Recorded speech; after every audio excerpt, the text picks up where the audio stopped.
Miss Ambassador. Thank you for coming here and devoting your time for our interview. Today we are going to speak about women in leadership, and as a young Armenian female woman, as a young Armenian, I'm interested to know your personal experience and your way how you became the ambassador.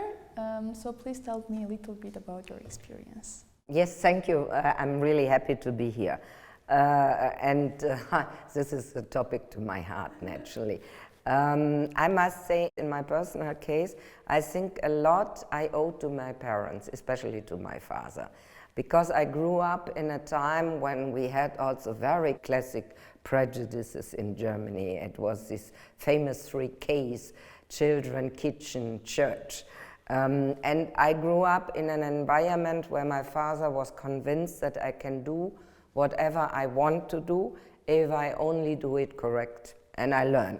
So I had this confidence that I can manage everything, which I really owe to my parents. I learned in my life that you have to be really do your best. Women have to be better than men, unfortunately, still in all our societies. It helped to have legislation that supports also the professional life of women, to make it easier to combine it with a family life. We are now complaining about teleworking and Zoom conferences, but this was the first element of freedom, yeah? To grow up kids, but you continue in your job. So I think the most important thing is to really make your own experience, to learn what are your qualities, and really to try to face challenges, and to be self-confident. I discovered in my life men have no problem to tell you that they are the best and that they cope with every situation. Women tend more to discuss what could go wrong, more discuss that they lack certain skills. So I really believe we should be more self-confident. I believe that we need networks.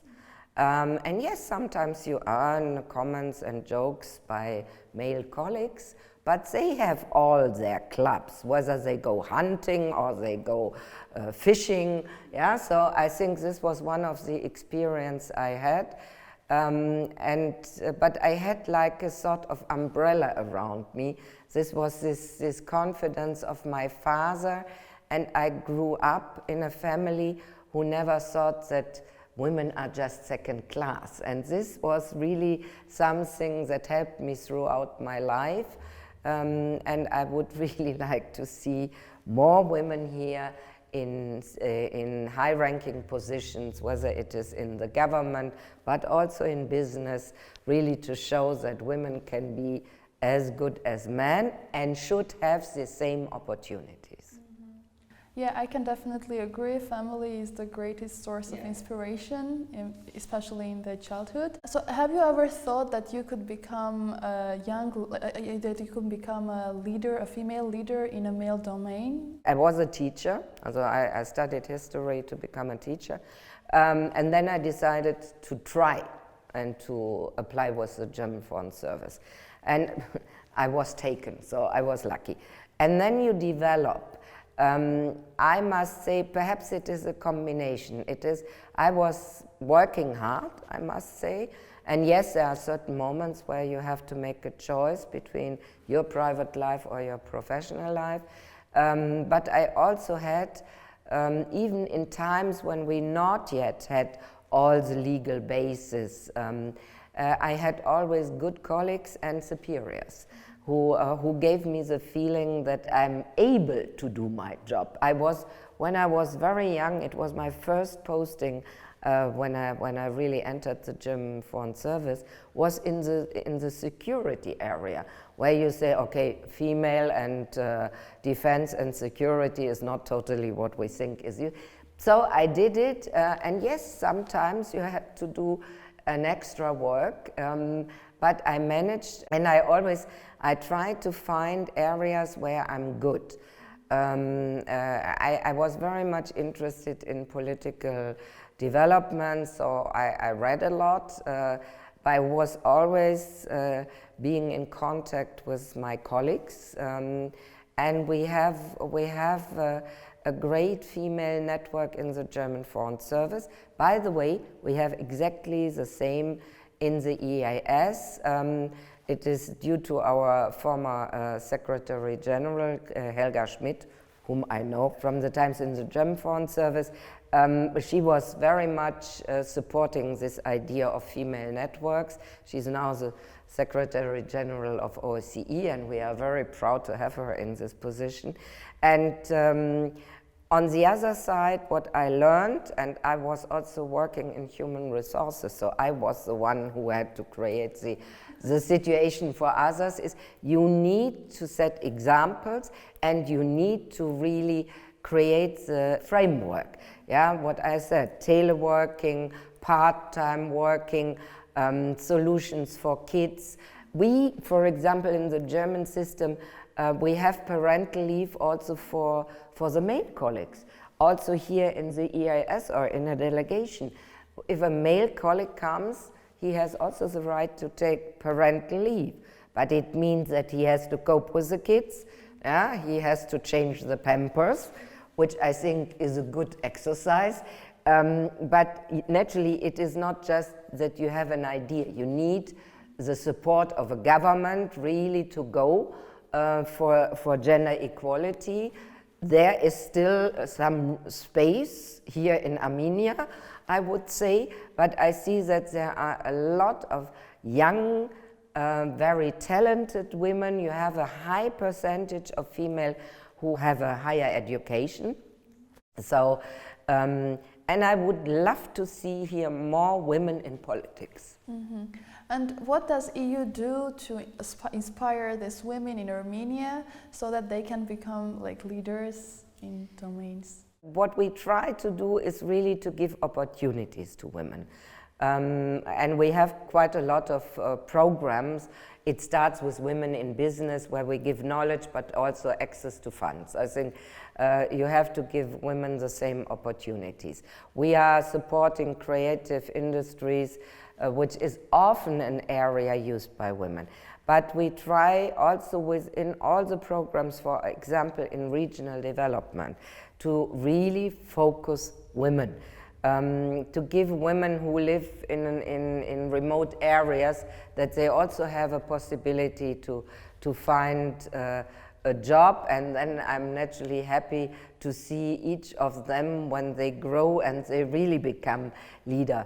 I think we have certain advantages. Perhaps not everybody is convinced here in Armenia, but you see, women are normally multitasking. Women can also show emotions, and now I don't mean being hysterical, but really seeing, having a different access to management. This can be very helpful. And we in the European Union, and we want to pass this message here, is you have to create equal opportunities. And you have to defend women. And you have to start early. That's why we try to target girls and young women in education. I try to pass the message, women in tech, why not? When I see the school 42, where half of the students are female, I'm so proud, because I think this is, again, we have to fight stereotypes still, and not only here, we have it in our countries too. But it is very important that we really try to show that we are capable, and then you need to get the opportunity. You are not becoming an ambassador out of nothing. You start as a desk officer, and then you get a deputy head of a division, and you go on. Yeah? And you also have to learn how to be convincing, and I had these opportunities.